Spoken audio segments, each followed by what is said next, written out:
excessive rainfall is expected. The areas affected include a portion of central Indiana, including the following counties: Johnson and Shelby. The hazardous conditions are expected until 2:30 p.m. Eastern Daylight Time. The following impacts are expected: minor flooding in low-lying and poor drainage areas. Additional details: at 11:18 a.m. Eastern Daylight Time, Doppler radar and automated rain gauges indicated heavy rain due to thunderstorms. Minor flooding is ongoing or expected to begin shortly in the advisory area.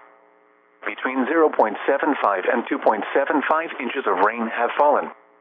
Additional rainfall amounts of 0.5 to 1.5 inches are expected over the area.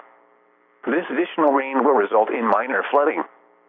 Some locations that will experience flooding include Indianapolis, Shelbyville, Greenwood, Franklin, New Whiteland, Bargersville, Morristown, Trafalgar, Fairland, Bogstown, and Marietta. http://www.weather.gov/safety/flood turnaround. Don't drown when encountering flooded roads. Most flood deaths occur in vehicles